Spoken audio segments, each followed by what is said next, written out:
Ray Charles. I love Ray Charles. He's my musical Jesus.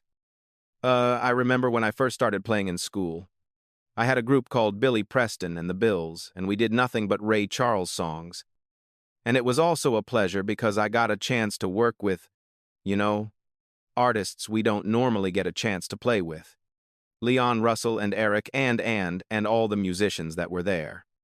There are secrets that shouldn't be taken to the grave. And on the night of June 5th, 2006, as Billy Preston, the genius keyboardist who played for the Beatles, the Rolling Stones, and Eric Clapton lay dying in a hospice room in Scottsdale, Arizona, he decided he couldn't stay silent any longer. His hands trembled as he wrote down exactly 7 names. They were 7 black male artists.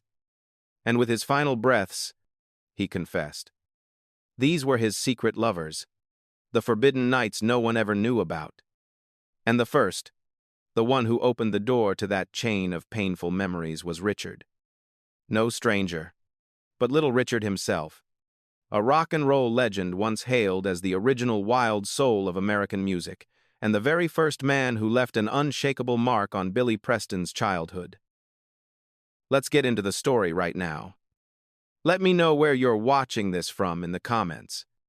Grab yourself a warm drink, maybe a cup of water or tea.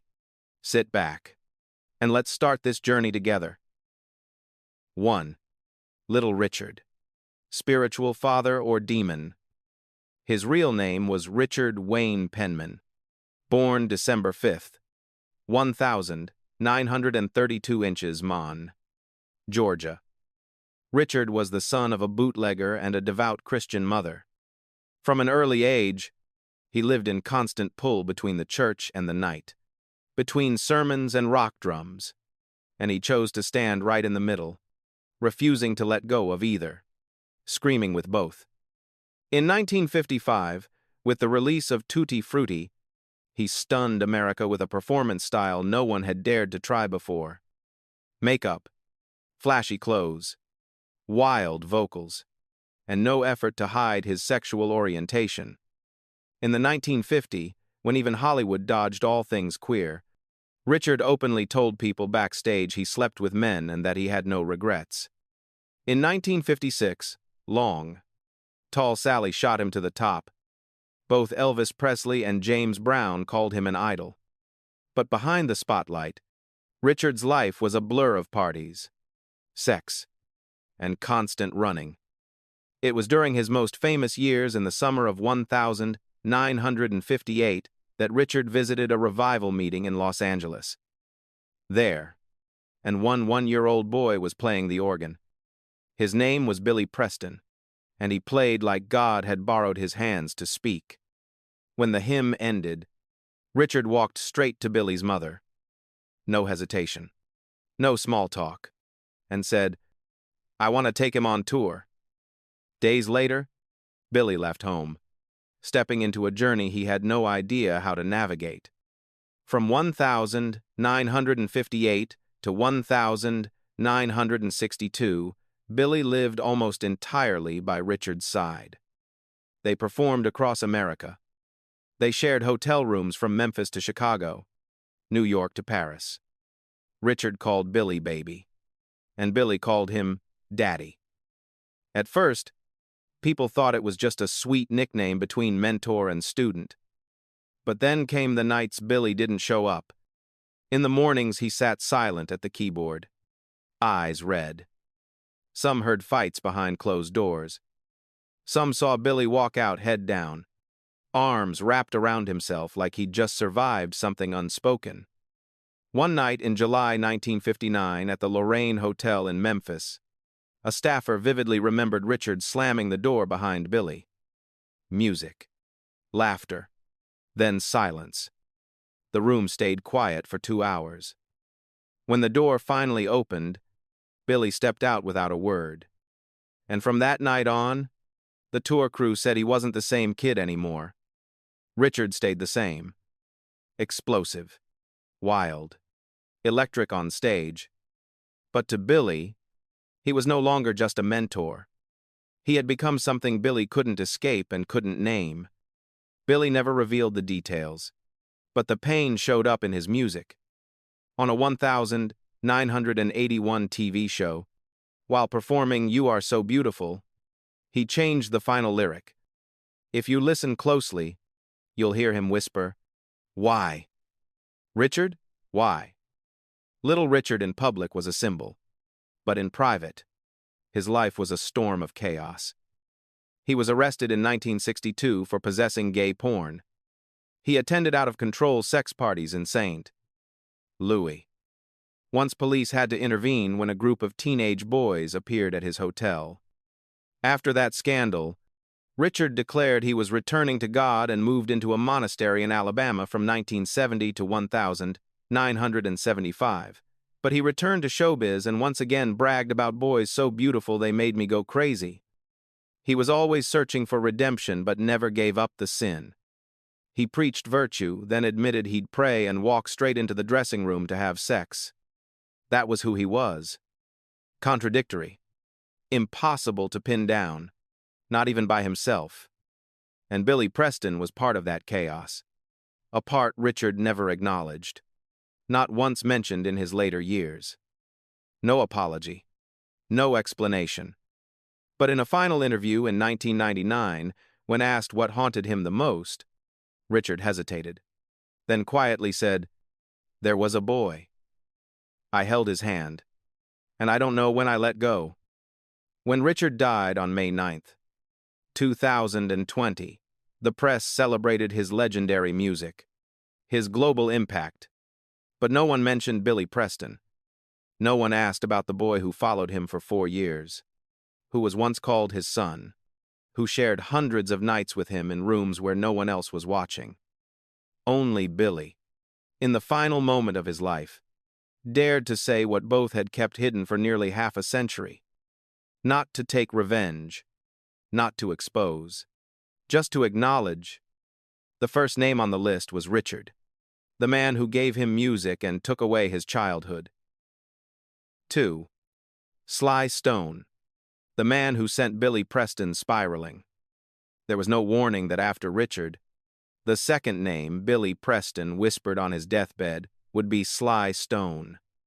Maybe it was because out of all the men who passed through his life, Sly was the only one Billy couldn't separate from passion, addiction, sex, and fear. It all blurred into darkness. And when he said the name Sly, no one could tell if he was recalling a love affair or a drug high. Sly Stone, born Sylvester Stewart on March 15th, 1,943 inches, Denton, Texas, was raised in Vallejo, California. The son of a Pentecostal family, young Sylvester sang gospel at 5, played drums by 7, and started his own band at 11, but the older he got, the darker the world became for him. In the late 1960s, Sly formed Sly and the Family Stone, the first band to blend black and white members, men and women, funk and rock, gospel and acid. They created a sound that had never existed before. Wild, rebellious, earthy, but holy. In 1969, their song Everyday People hit #1 on the Billboard charts, and Sly became a phenomenon. But behind the dark sunglasses and the fringe leather jackets was a man in free fall. Billy Preston met Sly sometime in early 1973 during a jam session in San Francisco, where funk artists gathered to play music through the night. At the time, Preston was lost after leaving the Beatles and failing with his solo album Everybody Likes Some Kind of Music 1972. He came to San Francisco in an attempt to erase the memory of Little Richard and the unnamed past. But he didn't know he was about to step into an even darker spiral. Sly Stone by then had already begun descending deep into addiction and communal self-destruction. His bare mansion was legendary in the funk scene as a place with no rules. No one asked who you were. No one wore enough clothes. And no one was sober enough to remember what they did. In 1974, a rumor spread that one night, Billy Preston showed up wearing a silver robe and carrying his Rode keyboard. He played for 3 hours straight, eyes shut. When he finally stopped, he smiled, then collapsed on the floor. No one knew if it was from emotion or from something he'd taken, but from that night on, he never left Sly's side. From 1974 to 1976, Billy and Sly worked together on several recording projects that were never officially released. They drifted from LA to Oakland, then back to San Francisco. Many recalled seeing Billy Preston and Sly Stone fighting in the studio, smashing pianos, then sleeping on the same couch the next day. No one understood what kind of relationship it was, only that when Billy was with Sly, he was no longer himself. He wore sunglasses even in dark rooms. He wrote music like a man possessed, and he no longer spoke of God. One stormy night on Sunset Boulevard in 1975, a friend of Billy's said he saw him sitting alone on the studio steps, hair a mess, shirt soaked, mumbling, "I don't know if I love Sly or hate him, but I can't leave." Sly never loved anyone in the ordinary sense. He loved freedom. He loved control. And when asked about Billy Preston in 2003, he just chuckled and said, "I remember him playing like he was crying. And I like the kind of crying nobody hears." After 1977, the bond between the two faded. Billy went to rehab. Sly vanished from the stage. By 1980, people knew Sly was living off the grid, spotted at gas stations, occasionally drifting into studios like a ghost. In 2011, the New York Post published a set of photos showing him living in a beat-up camper parked in an alley in Los Angeles. No power, no water, no fame, no friends. Billy by then had found a little light again. He returned to performing with Eric Clapton and joined soul revival tours of the 1970. But every time someone brought up San Francisco, he went quiet. Just once during a 1998 interview, when asked about his time with Sly Stone, Billy looked down at the floor, paused, and said, "That's when I learned love isn't always salvation. Sometimes it's a drug, and sometimes it's both." In 2023, Sly Stone made an unexpected return. He released a memoir titled, "Thank You for Letting Me Be Mice. Elf Again," recounting his childhood, his rise, and his collapse. In it, he admitted he had done wrong, abused people, and lost himself. But when asked about his sexuality, he simply said, "I tried everything, but I never felt the need to name it." Once again, he refused to define, and he also refused to acknowledge anything that ever happened between him and Billy. 3. Donnie Hathaway, the man who left Billy Preston behind.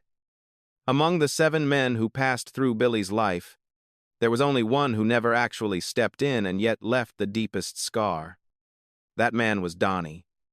They met in late 1969 when Donnie had just signed his first recording deal with Atlantic, and Billy was drifting through an uncertain phase after stepping away from the Beatles, searching for something new to hold on to.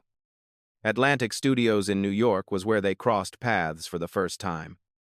Not through a planned collaboration, but by sheer coincidence. Donnie was testing a demo. Billy happened to be walking past the studio room, and just one intro was enough to make him stop. Silent. Listening. Like something in Donnie's chords had spoken what he couldn't say out loud. They didn't greet each other, but they never broke eye contact either. From that moment on, Billy began showing up where Donnie usually hung out. Not often, not deliberately, but not entirely by chance either. Long overnight sessions in Studio 3, brief conversations over cold coffee in Greenwich Village. Moments sitting side by side in the control room saying nothing, just replaying half-finished takes as if both were hunting for a hidden answer between the lines of music. It wasn't friendship, and it couldn't be called love. It was something in between, smoldering, just close enough to make the heart tremble, just far enough that no one had to take responsibility. Donnie was a rare kind of man. His voice felt like a blade wrapped in velvet. His music was soul deep, and his eyes were always fixed on some place no one else could reach. In 1971, he was diagnosed with schizophrenia. After that, he withdrew from people, trusted no one, let no one get too close. But no matter how sick or suspicious he became, Billy was the one person Donnie never shut out. On the contrary, whenever Billy walked into a room, Donnie would pause for a second in silence, then resume playing. No invitation needed, no nod, just presence. That was enough. In 1974, Donnie abruptly moved into room 1505 of the Essex House Hotel in Manhattan. For 3 months, he saw no wife, no children, took no gigs, recorded nothing. He locked himself inside like he was building a spiritual coffin. Billy came twice. The first time he left a music book at the front desk with a page marked and a handwritten note. If you can't open the door, you can still open a song. The second time he stood in the lobby for 3 straight hours, not hoping, not expecting, just wanting to make sure that if Donnie opened the door, he'd be the first one Donnie would see. But that door never opened. A few weeks later, Donnie returned to Atlantic Studios to record. Someday we'll all be free. No one was allowed inside. The engineer said that when the song ended, Donnie pulled off his headphones, lowered his head to the desk, and sat still like that for 15 minutes. Then he left. He didn't say a word, and he never came back to the studio again. When Donnie fell from the 15th floor of the Essex House on the night of January 13th, 1979, no suicide note was found, but in the pocket of his coat, there was a small, crumpled piece of paper with just 2 lines. I'm tired, but I still wish I could be free. The police ruled it a suicide. His family called it an accident. But Billy, in a rare moment when someone asked him, only shook his head and softly said, "No one kills themselves out of despair. They do it when there's nowhere left to place hope." He didn't attend the funeral, but a few weeks later, during a performance in Baltimore, he played a song for you like never before. No flashy technique, no emotional display, just a suffocated love song. Slow, steady. And at the end, he didn't sing the final words. He just kept repeating the chord progression like he was holding on to a memory he knew he could never reclaim. Billy never told anyone how he really felt because Donnie had already taken that piece with him. Not until 2006, lying in a hospital bed under dim lights and the hiss of the oxygen machine, did Billy finally let Donnie's name slip from his lips. Soft as wind, but enough to make the listener's heart clench. Maybe among all the names on that final list, Donnie Hathaway was the only one who never touched Billy Preston. But perhaps that's exactly why he never left him. And in everything unspoken, undefined, never brought to life. Sometimes the pain doesn't come from the loss. It comes from the fact that it never got the chance to exist. 4. Germaine Jackson chose silence to stay clean for life. The list of 7 men Billy Preston left behind wasn't shocking just because of the names on it, but because some of those names had never once been questioned. Men the public considered upright, polished, so straight-laced they couldn't possibly be part of any hidden list. But it was the 4th name that made Billy's closest loved ones pause in disbelief. It was Germaine Jackson, the gentleman of the Jackson 5, the eldest brother, the most discreet and scandal-free member of the family. Billy met Germaine in 1976, just as the Jacksons were staging their post-Motown comeback, in a tense but electric atmosphere shaped by Black American television, where every word, every gesture, every image had to be perfectly measured. Approachable, but not too raw. Polite, but never offbeat. At the time, Billy was playing keyboards for some of their sets, often invited backstage and helping arrange their live numbers. Germaine was the composed older brother, always in a black suit, speaking gently, smiling just enough for the cameras when they turned his way. But when the lights went out, when the room was just the two of them with no cameras left rolling, things shifted. During one grueling 10-hour rehearsal in LA, the group took a break, but only Germaine and Billy stayed behind on stage. A sound tech returned to check a mic and happened to witness Germaine place a hand on Billy's shoulder. No movement, just holding it there for almost a minute. His head slightly bowed, lips murmuring something too soft to catch, but deep enough that the tech never forgot it. From 1976 to 1981, they were often seen near each other, but never next to each other in official photographs. They didn't hold hands walking out from backstage, but there were plenty of moments when they'd vanish after a performance, only to return looking composed as if they'd never left the stage at all. In a special broadcast in May 1981 on Detroit television, an original rehearsal tape once showed Germaine wrapping his arms around Billy from behind as they waited for the cameras to roll. The gesture wasn't overtly intimate if you blinked. But what made producers decide to cut it entirely was that Billy turned around, smiled softly, and placed a hand over Germaine's wrist, as if to make the moment last just a second longer. That clip never aired, and neither of them ever mentioned it again. In mid-1980, while both were part of a program in Chicago, the Jacksons traveled in their private limousine, but that night, Germaine didn't ride with his brothers. Instead, he chose the later ride with a member of the music crew. Eyewitnesses said Germaine and Billy left together in a separate car. No one else rode with them. No one else was allowed. When they arrived at the hotel, Billy stepped out first. Germaine lingered a moment longer, buttoned his jacket, and adjusted his cufflinks as if he were resetting a different face for the rest of his life. No one ever got proof. No one ever caught them in any compromising position. But you didn't need clear images to know that between them was a silence only someone who's lived it could recognize. Billy never mentioned Germaine by name in interviews. But in 1995 he did hint, "There was someone I loved once. But I could only sit beside him in the dark because only in the dark did he let himself be real." As for Germaine, after 1989, he converted to Islam, changed his lifestyle entirely, became a vegetarian, dressed modestly, and rarely appeared in public unless absolutely necessary. His later life became tangled in family scandals, most notoriously the public feud with brother Randy over sharing the same wife. But no one ever asked him about those years from 76 to 81 when he was the quiet shadow trailing Billy Preston behind every Motown curtain. At a late-night gig in 2003 Inches, a small Chicago club, Billy performed Let's Get Serious, Germaine's biggest solo hit in a completely new way. Slower, deeper, and with one haunting change.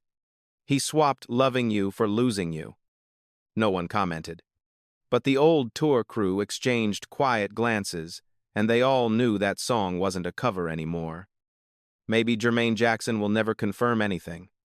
Maybe he'll stay silent for the rest of his life. But Billy, in his final moment, didn't keep the secret any longer. 5. Simone. One night I never looked back again. It all started on the night of September 23rd, 1981, at a private after-party following Prince's controversial tour concert in Minneapolis. Billy Preston, by then a legendary figure in the funk and soul world, was invited as a guest of honor. But the party atmosphere didn't hold his attention. What made him stop in his tracks was a young man standing alone by the kitchen counter, holding a glass of champagne, but not taking a single sip. That was Simone, bassist for The Revolution and Prince's closest childhood friend. By dawn, the apartment had mostly cleared out. Prince had slipped away earlier. The last stragglers were dozing on couches, and Billy stepped into the small bedroom where Andre sat motionless, eyes hollow. He didn't ask anything, just walked over and placed a hand on Andre's shoulder. Andre looked at him for 1 second and said nothing. That night, they slept together. No confessions, no hand-holding, just soft touches, fast enough to forget, deep enough to never forget. The next morning at 8:45 a.m., when Billy opened his eyes, Andre was gone.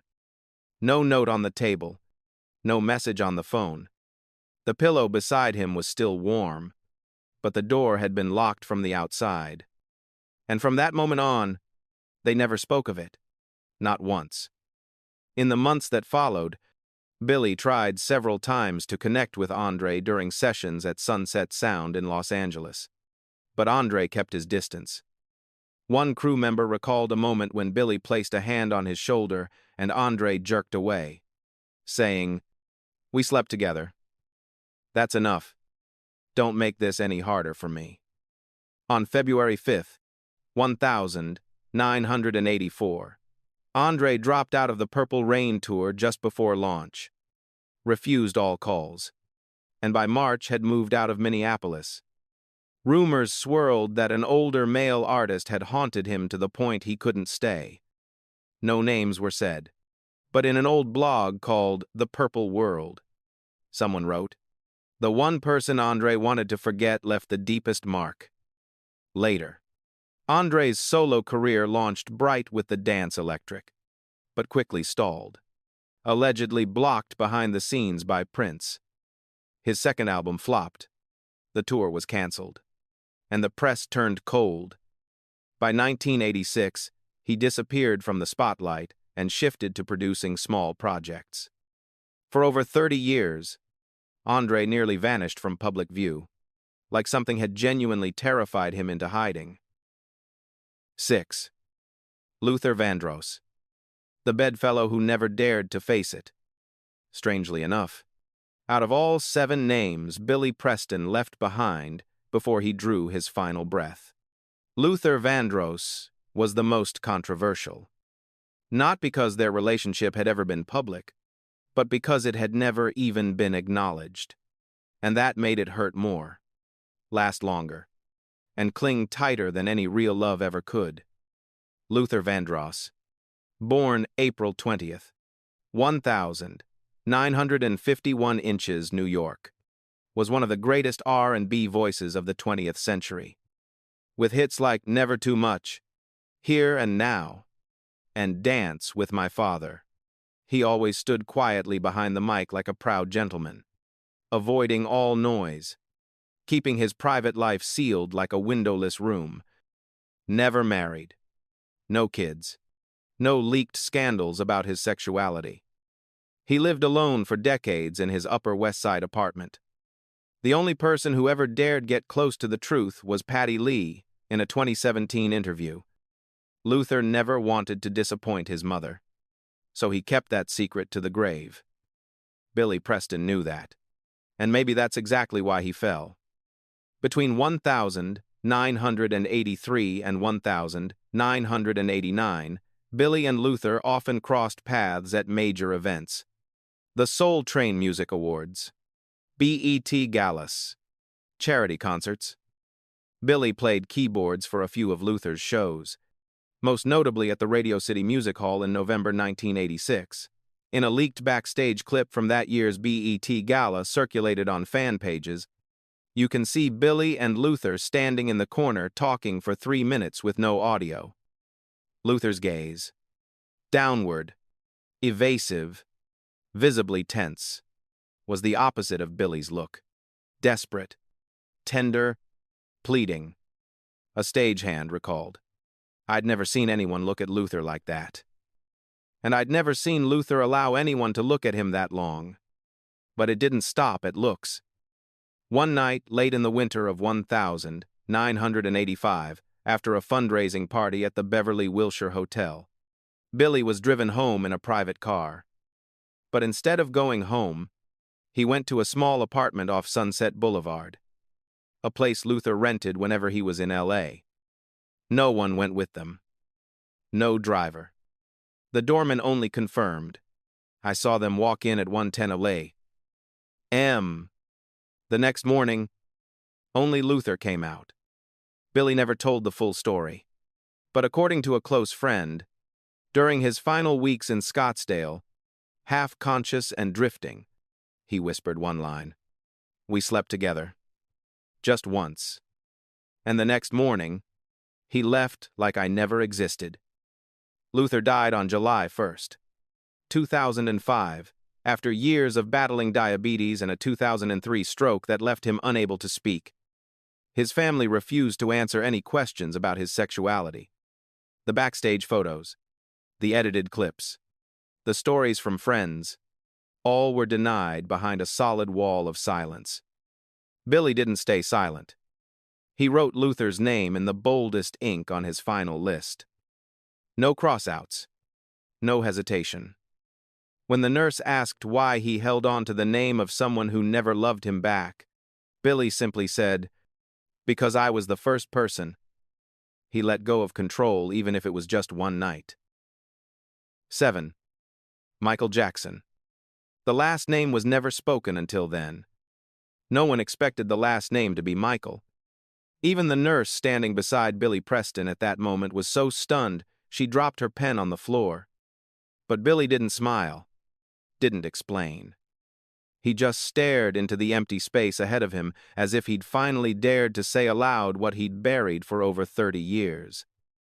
The first time Billy met Michael Jackson was in the spring of 1970 during rehearsals for the Motown Showcase in Detroit. Michael was just 11 years old. Preston was the lead keyboardist for the house band. Every afternoon after practice, while the rest of the Jackson 5 ran to their car, Michael often lingered sitting by Billy's Rode keyboard, swinging his legs and asking innocent things like, "Where did you learn piano?" Or, "Why don't you ever look at the audience when you play?" Billy just smiled. He didn't answer, but he remembered every detail, every shoulder brush, every glance that was awkward but impossible to turn away from. Things became more visible in 1983 when both appeared on Motown 25, Yesterday, Today, Forever, the show where Michael performed with Billie Jean and redefined what a pop star could be. In a backstage clip that was never officially released, Billy and Michael were caught inside a private rehearsal room for nearly 2 hours. No one else was allowed in. No music. No cameras. Just a long conversation behind a locked door. The cameraman later said, "When I finally opened the door, Billy was sitting shoulder to shoulder with Michael, and Michael had his head resting on Billy's shoulder. No one was smiling. No one said a word. The silence was heavy. That night, March 24th, 1983, after the taping wrapped, Billy left the after-party with Michael. No one followed. A hotel staffer at the Beverly Hilton remembered it clearly. They went into the room around 1 a.m. I just remember 2 glasses of orange juice and a leather jacket tossed on a chair. The next morning, Billy left the hotel alone. Didn't speak to anyone. Michael stayed behind, preparing for the next day's press conference. No one asked. No one was allowed to ask because it was Michael Jackson, the untouchable face of an entire cultural empire. Years later, in 2002, Billy appeared on a late-night talk show in L.A. When asked what he'd seen behind the scenes at Motown, he smiled and simply said, "Some people start way too young." I was there. The audience laughed, but his eyes didn't. Michael Jackson died on June 25th, 2009 from cardiac arrest caused by drug overdose, after years buried in controversy over child abuse allegations. His artistic legacy remains blindingly bright, but his private life was chaos. Lonely, manipulated, tightly controlled by forces no one dared challenge. For Billy, it had already happened just once, but that was the last time he let himself soften for someone who lived on the forbidden list. When he wrote down the final name, his hands were trembling, but the writing was clear. Not out of hatred, not out of regret, but because, as he gasped in one of his final breaths, I was the last person Michael looked at with his real eyes before the world turned him into a ghost. And soon after scribbling those 7 names, Billy Preston closed his eyes forever. He left no explanation, just a list that shook anyone who read it. 7 black men who once shared a bed with him, 7 secrets no one dared speak. Some are dead. Some still live like it never happened. But now there's no hiding anymore. Which of them do you think truly cared for him? Leave your thoughts in the comments. And don't forget to subscribe for the next secret yet to be revealed.